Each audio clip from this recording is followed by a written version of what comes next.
Bienvenue sur la chaîne Énergie Masculine, la chaîne 100% testostérone. Bienvenue dans ce nouveau podcast. Et dans ce nouveau podcast, j'ai choisi un petit sujet pour vous. Et on va parler de l'évolution d'un homme en fonction de sa tranche d'âge. Mais je vais déjà juste faire un bref rappel pour ceux qui découvrent ou qui tombent pour la première fois sur un de mes podcasts. Donc, Énergie Masculine, c'est quoi? C'est une chaîne d'éducation masculine. Et c'est donc une chaîne qui a vocation à parler de réussite financière, de réussite professionnelle chez les hommes. Dans cette chaîne, on évoque également les relations avec la gente féminine. Et je tiens également à travers cette chaîne de motiver à se maintenir en forme, que ce soit physiquement ou même mentalement. Pour ce qui concerne le sujet que j'avais envie de traiter dans ce podcast, donc évolution d'un homme par rapport à sa tranche d'âge, j'avais envie donc d'évoquer la situation d'un homme en fonction à chacune de ses tranches d'âge. Et je voudrais pour le coup déjà donner mon avis, mon point de vue par rapport à ce sujet. Et puis j'aimerais aussi essayer d'apporter les paliers qu'il convient de passer dans chaque tranche d'âge et puis également les erreurs à éviter. Après, bien entendu, ce que je vais dire dans ce podcast n'engage que moi, donc c'est plutôt mon point de vue. Et de toute façon, vous êtes invité si vous souhaitez à réagir dans les commentaires, il n'y a pas de souci si vous souhaitez compléter ou si vous avez des points de désaccord. Alors là, on va commencer, on va déjà parler de la tranche d'âge 16 ans, 18 ans. Et j'ai envie de dire que cette tranche d'âge, 16 ans, 18 ans pour un homme, ça correspond à la tranche d'âge où on essaie tant bien que mal d'exister. Je dis qu'on essaie d'exister, pourquoi? Parce que déjà, le statut qu'on a à cet âge-là et le statut social est, on va dire, le statut le plus bas, enfin, si on se compare à tous les hommes qui sont sur la place. Donc on est au plus bas. Et le seul moyen, j'ai envie de dire, de pouvoir exister lorsqu'on a 16 ans, 17 ans, 18 ans, c'est de se faire un petit statut en tant que, en tant que leader du club de foot, leader, du club de basket, être un petit peu la mascotte, ou bien être le leader du groupe de rock, ou le MC dans le groupe de rap qui est en vogue. Ou sinon, pour se faire un petit statut, on veut faire les durs, on veut un petit peu faire les caïds, un petit peu montrer qu'on est... qu'on veut être craint, voilà. On veut se faire un petit personnage, on a envie d'exister, donc on se fait un petit personnage. Mais la réalité, c'est qu'à cet âge-là, on n'est rien. On n'est rien, pourquoi? Parce que déjà, d'un point de vue financier, donc si on parle d'argent, on n'a pas grand-chose. Puisqu'à cet âge-là, on vit encore chez papa, chez maman. On n'a même pas l'âge de travailler, donc c'est difficile à cet âge-là de pouvoir faire de l'argent et donc acquérir des ressources. Et pour le coup, pour ce qui concerne les relations avec les femmes à cet âge-là, à 16 ans, 18 ans, donc c'est l'âge, on commence déjà à avoir un petit peu envie de découvrir sa sexualité. Et c'est l'âge des premières expériences en général, entre 16 ans et 18 ans. Donc c'est quand on est au lycée, on va dire. Après, je sais qu'il y a les meilleurs qui débutent déjà à l'époque du collège. Mais on va dire que c'est au lycée, on va dire que ça commence, où les choses commencent à devenir sérieux. Et bon, il y en a qui sont toujours plus à l'aise avec les filles. Donc il y en a au lycée, ils n'auront pas de problème. Après, il y en a qui devront être un peu plus patients. Il y en a pour qui le déclic va arriver un petit peu plus tard. Mais c'est vrai que c'est compliqué à cette période-là. Ça peut être compliqué, on va dire, pour la plupart. Hein. Faut pas se mentir, pour la plupart, c'est compliqué parce qu'on manque de confiance, on sort de la puberté, physiquement, on n'est pas encore au top. Il y a un peu de timidité, donc ça fait que en matière de relation avec les filles, on n'est pas encore au top. Hein. En tout cas, pour la plupart, hein, à cet âge-là. Et surtout que elles, les filles, hein, à cet âge-là, sont déjà convoitées hein, par des hommes qui sont d'une tranche d'âge hein, supérieure. Hein. Et donc on a 16-18 ans et qu'on est un homme, c'est aussi compliqué hein, d'avoir accès aux femmes des tranches d'âge supérieures. Donc vraiment les femmes auxquelles on a accès, c'est vraiment les femmes qui sont de notre âge. Et puis on est en compétition directe. Hein, avec des gars hein, qui sont déjà plus en place, qui ont déjà des voitures et tout, qui peuvent aller chasser sur notre terrain. Donc, c'est pas évident. C'est pas évident. Et pour le coup, lorsqu'on a 16-18 ans, l'état d'esprit hein, qui nous caractérise hein, le mieux, hein, je dirais que c'est l'esprit de rébellion. Hein. On est fâché un petit peu avec tout, on est fâché un petit peu avec tout le monde. On essaie d'exister, c'est difficile, mais il faut être un petit peu patient. Il faut être un petit peu patient. Donc moi, pour ce que je voudrais dire par rapport à cette tranche d'âge, 16 ans, 18 ans, c'est que de toute façon, déjà, il faut être patient. Et surtout, pour l'avenir, hein, n'ayez pas affaire avec la justice, parce que ça pourra vraiment vous pénaliser hein, par la suite. Hein. Si vous avez déjà des casiers judiciaires, etc., dans votre... je sais pas si... Enfin, moi, je connais pas tout ce monde-là, judiciaire, etc., mais si vous avez un casier judiciaire hein, à 16 ans, 17 ans, ça va vous suivre, mais ça peut même avoir des répercussions hein, dans le monde du travail. Hein. Vous pourrez vous voir refuser certains postes juste parce que vous avez eu un casier judiciaire, donc ça, faites attention à ça.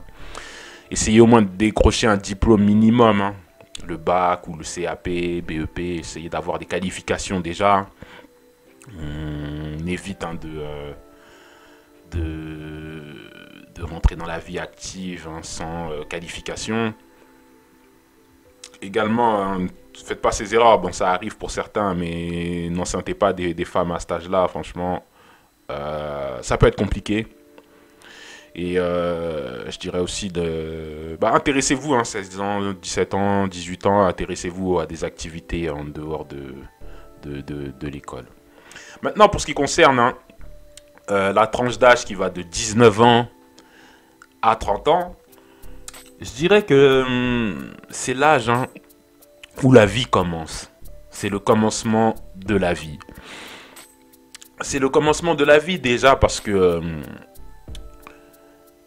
Bon, pour ceux qui vont étudier, vous allez pouvoir étudier. Bon, ça pourra être des études courtes ou des études longues.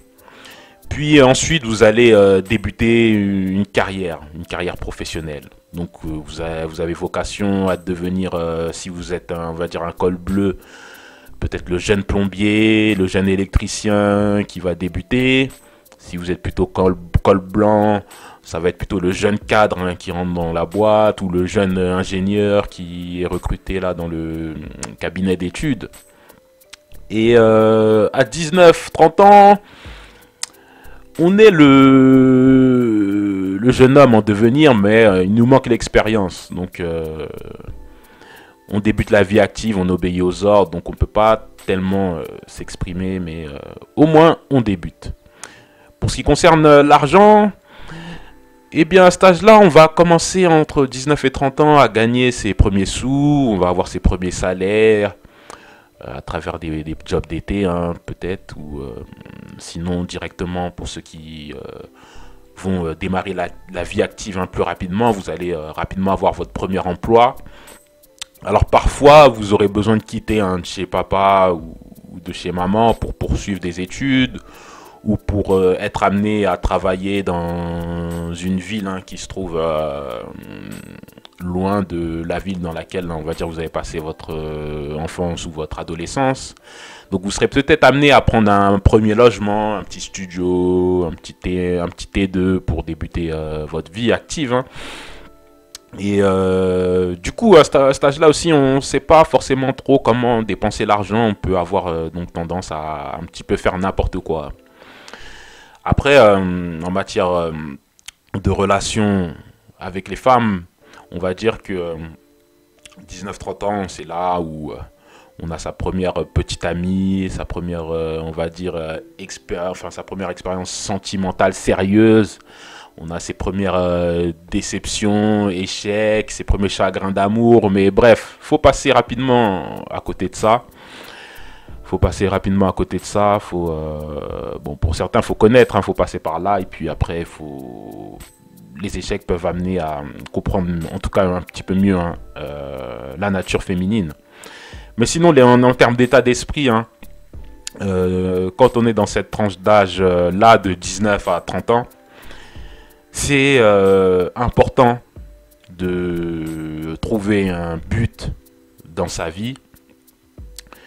Et ce qui est intéressant aussi dans cette tranche d'âge là, c'est que pour ceux qui vont étudier, on va dire, assez longtemps, vous allez apprendre des choses, mais j'ai comme moi le sentiment aussi que vous allez, après avoir fait vos études, vous allez devoir aussi désapprendre des choses qu'on vous a appris ou à l'école ou en gros tout ce qui vous a été dit depuis votre enfance. Il va falloir un petit peu se déformater, j'ai envie de dire, pour pouvoir mieux envisager, on va dire, la période qui va suivre. Mais bon, ce que j'ai envie que vous retenez, c'est que entre 19 et 30 ans, c'est important de trouver son but, de trouver sa vocation, de trouver son pourquoi on a envie de se lever le matin. Pour ce qui concerne les erreurs à ce stade, je pense que le fait de toujours répéter quand on est entre 19 et 30 ans, quand on est... je veux dire, quand on est dans une routine aussi, déjà entre 19 et 30 ans, c'est pas bon. Donc on répète toujours les mêmes choses, sans se découvrir.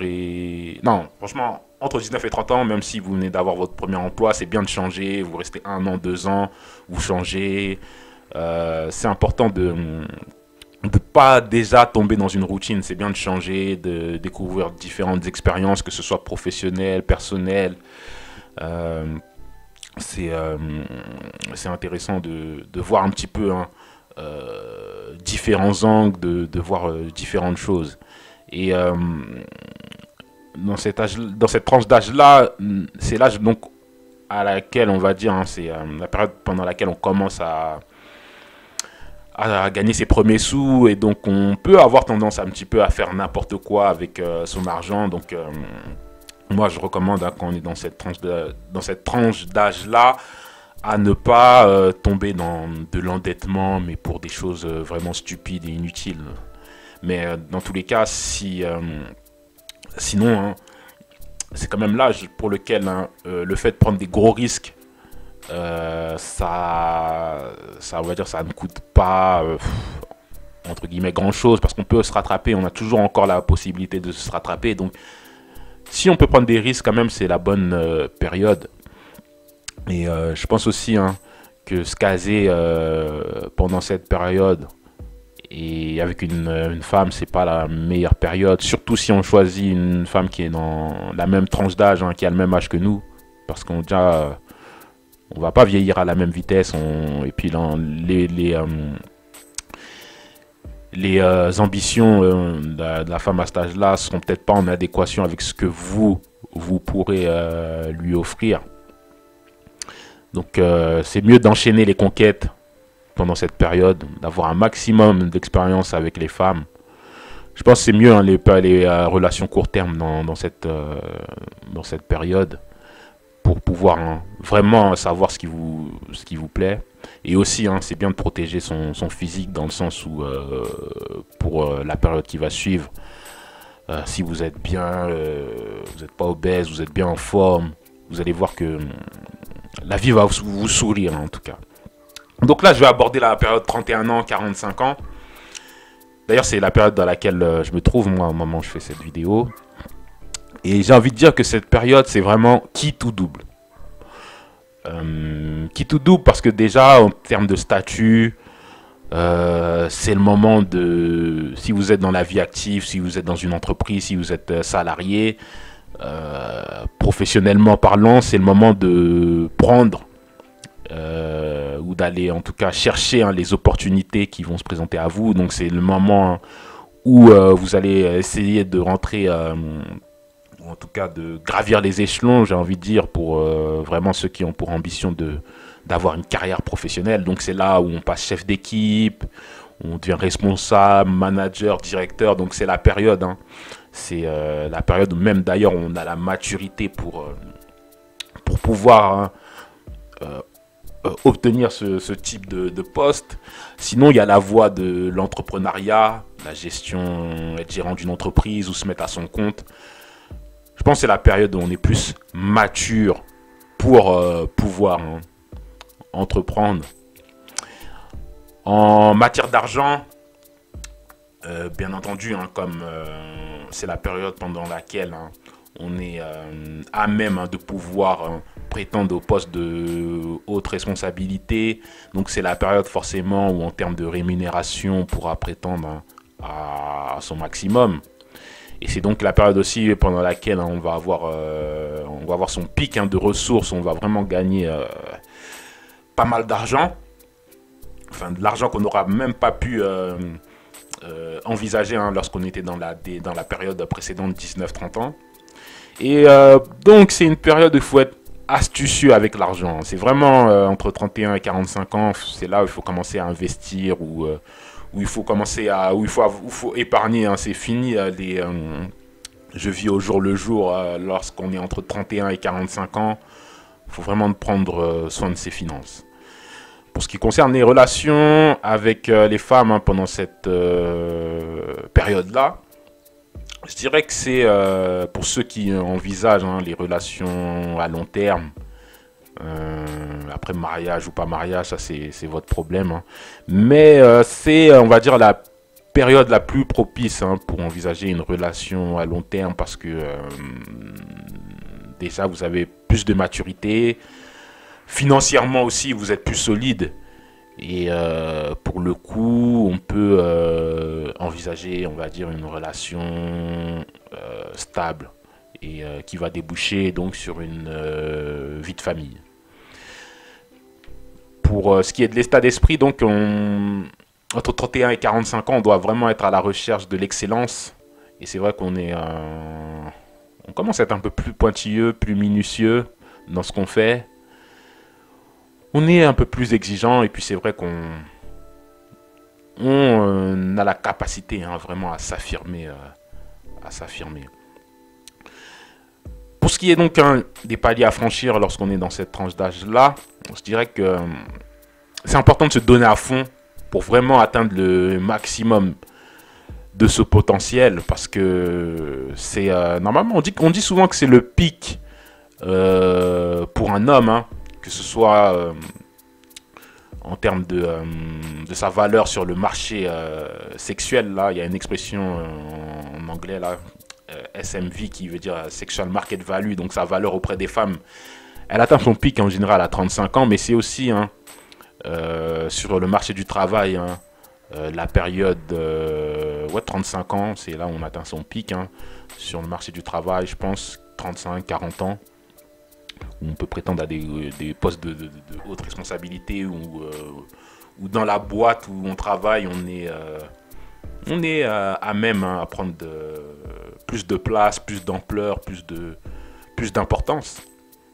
Donc c'est le moment, parce que si on ne se donne pas à fond pour atteindre le maximum de son potentiel pendant cette tranche d'âge-là, et bien après on n'aura pas nécessairement l'énergie pour atteindre ses buts et on va un petit peu se laisser aller ou abandonner. Donc il faut tout mettre en œuvre, hein, pour atteindre son maximum, hein, le maximum de son potentiel. Et j'ai même envie de dire que c'est pendant cette période-là qu'il faut commencer à tout mettre en œuvre pour se garantir une retraite décente. Parce que ceux qui comptent sur les retraites, tu travailles pendant 40 ans, 45 ans, et puis après tu as une pension de retraite. Non, non, non, ça c'est fini. C'est fini, donc les retraites, ils sont en train de faire des lois pour réformer les retraites. Et la logique, c'est de constituer sa propre retraite en faisant des placements, des investissements. Il y a l'immobilier par exemple. Et donc oui, pour aussi résumer, c'est le meilleur moment pour envisager donc la période 31-45 ans, une relation, on va dire à long terme, qui débouche sur une vie de famille. Maintenant, pour la période qui va de 45 ans à 65 ans, alors je suis pas vraiment qualifié pour parler de cette période-là parce que je suis pas dans cette tranche d'âge-là, mais je vais parler de ce que je vois, hein. Mais ce que j'ai envie de dire, c'est que la période 45 ans, 65 ans, c'est la période où on récolte les fruits de ce qu'on a planté, hein, pendant la tranche d'âge qui va de 31 à 45 ans. Donc hein, si tu as fait ton taf pendant tes entre 31 et 45 ans, et bien entre 45 et 65 ans, bah tu n'auras pas besoin de te plaindre. Mais si tu n'as pas fait ton taf, là, il y a de fortes chances que tu te trouves dans les manifestations des gilets jaunes. Là, tu vas te plaindre du prix de l'essence, tu vas te plaindre des retraites, de je ne sais si, de je ne sais, de ceci, de cela, de je ne sais quoi. Donc, faut être attentif à ce qu'on fait, hein, dans la période qui va de 31 ans à 45 ans. Là, en matière de relations avec les femmes, bien, là, si tu es encore avec ta femme, celle que tu as connue entre 31 et 45 ans, ah bah, tant mieux pour toi. Sinon, si tu as fait ton taf et si tu as plus de femmes, ou bah, au moins tu auras accès à les femmes de toutes les tranches d'âge. Si tu as des ressources, tu n'auras jamais besoin de t'inquiéter. Et également, et moi c'est comme ça que je le vois, c'est peut-être c'est la période aussi pour voir grandir ses enfants qu'on aura eu entre 31 et 45 ans. Et pouvoir aussi transmettre avec eux ce qu'on a appris de la vie. En matière d'argent, bah là, ce que j'ai envie de dire, c'est que les riches deviennent plus riches, hein. Donc si tu as fait ton travail entre 31 et 45 ans, tu pourras que devenir plus riche. Mais si tu n'as pas fait ce qu'il fallait, il y a de fortes chances pour que tu t'appauvrisses. Il y a de fortes chances que tu t'appauvrisses parce que si tu gagnes pas plus que ce que tu gagnais, on va dire, l'année précédente, tout ce que tu gagnais la veille, quand on sait que le prix de la vie, hein, le coût de la vie augmente chaque année, et ben, si on fait les mathématiques, eh bien, tu vas t'appauvrir parce que tu vas pas gagner plus que hier, et puis ton coût de la vie va augmenter. Donc, comme on dit, les riches deviennent plus riches et les pauvres deviennent plus pauvres. Après, l'état d'esprit dans lequel on se trouve, selon moi, 45-65 ans, c'est qu'on est plus dans une logique, hein, où on prépare ses enfants, si on a eu des enfants, on est dans la transmission, on partage avec les autres. Maintenant, je pense que j'ai beaucoup à apprendre aussi des périodes qui sont dans des personnes, hein, qui se trouvent dans cette tranche d'âge-là. Comme j'ai dit, hein, je ne suis pas vraiment qualifié pour parler de cette tranche d'âge 45-65 ans, mais je voulais juste quand même apporter mon point de vue. Et maintenant, quand on a dépassé les 65 ans, selon moi, c'est l'âge, j'ai envie de dire, de la sagesse. Bon, 65 ans, je ne sais plus exactement c'est quoi l'âge de la retraite, 65, 67, 68, ça augmente chaque année. Mais en général, on n'est pas actif professionnellement, à moins d'avoir des rentes ou d'avoir du patrimoine à gérer qui peut demander de temps à autre, voilà, d'intervenir ou on va dire de surveiller son patrimoine. Mais moi je vois plus, hein, lorsqu'on est à plus de 66 ans, on est dans la gestion de patrimoine. Si on a pu acquérir, hein, du patrimoine, on est dans la gestion, on gère son patrimoine, on est tranquille, hein. Et pour ceux qui n'ont pas eu la chance qui n'ont pas eu la chance ou qui n'ont pas fait le travail d'acquérir du patrimoine, bon, ça risque d'être un peu plus compliqué. Et j'ai envie de dire qu'on voit la différence entre ceux qui vieillissent bien et ceux qui vieillissent mal, hein, entre ceux qui auront pris soin de leurs finances et de leur santé et vont mieux vieillir que ceux qui auront pas assez pris soin de leurs finances et pas assez pris soin de leur santé, qui vont avoir tendance à vieillir mal. Après, c'est mon point de vue. Pour ce qui est des relations avec les femmes, tant mieux hein, si on a toujours sa femme aussi à 65 ans, parce que c'est bien d'être entouré à cet âge-là. On n'a quand même pas envie de mourir seul, parce que c'est vrai que peu importe ce que disent la vision des Miqta, les Miqta qui sont les Miqta purs, hein, ceux qui vraiment rejettent quelconque forme de relation à long terme avec les femmes, ou bien même les red pill purs aussi rejettent cette idée-là de relation à long terme. J'ai envie de dire, quand on a 66 ans, 65 ans, c'est quand même mieux d'être accompagné. Hein. On n'a pas envie de mourir seul, et puis moi aussi j'ai pu voir là, par exemple, là j'ai un locataire là qui se trouve dans cette tranche d'âge là. Et c'est pas drôle hein, quand on a 66 ans, on est un petit peu handicapé, on n'a pas de famille, on n'a pas d'enfants. Franchement, ça donne pas tellement envie. On est un peu seul, non. Bon, on n'a pas quand même envie de se retrouver dans des situations telles quelles. Mais au moins avoir de la compagnie, de l'entourage, c'est important lorsqu'on est dans cette tranche d'âge là. En matière d'argent, là je pense qu'on est plus... Hein, pour ceux, encore une fois, je me répète, mais pour ceux qui ont fait leur travail hein, d'un point de vue de la gestion de leur patrimoine, je pense que là, c'est le moment où on commence à léguer son patrimoine un petit peu à ses enfants qui auront grandi, qui seront même peut-être arrivés à l'âge adulte et qui pourront, à qui on va passer le patrimoine et on va confier la tâche de faire grossir hein, à leur tour hein, le patrimoine acquis. Et maintenant, pour ce qui est de l'état d'esprit, en tout cas des anciens, je pense que ce qui les caractérise le plus, c'est la zen attitude.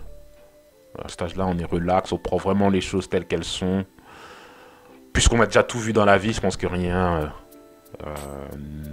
ne surprend tellement quand on arrive à cette étape de la vie. Donc voilà un petit peu mon point de vue sur les différentes catégories d'âge. N'hésitez pas hein, si vous voulez réagir à ce que je viens de dire, ce que vous en pensez. N'hésitez pas aussi si vous souhaitez à vous abonner à la chaîne YouTube ou à mettre un like. C'est vrai que je ne suis pas vraiment à la course aux vues et aux likes, mais c'est vrai que ça fait quand même plaisir hein, de recevoir des likes. Ça donne la force, en fait, ça donne envie de continuer à vous délivrer du contenu. Donc, n'hésitez pas à me dire hein, si ça vous a plu. Et du coup, je vais m'arrêter là. Ce sera tout pour ce podcast. Et puis, je vous dis à la prochaine. Et puis, on va essayer de revenir avec un nouveau sujet. Allez, ciao!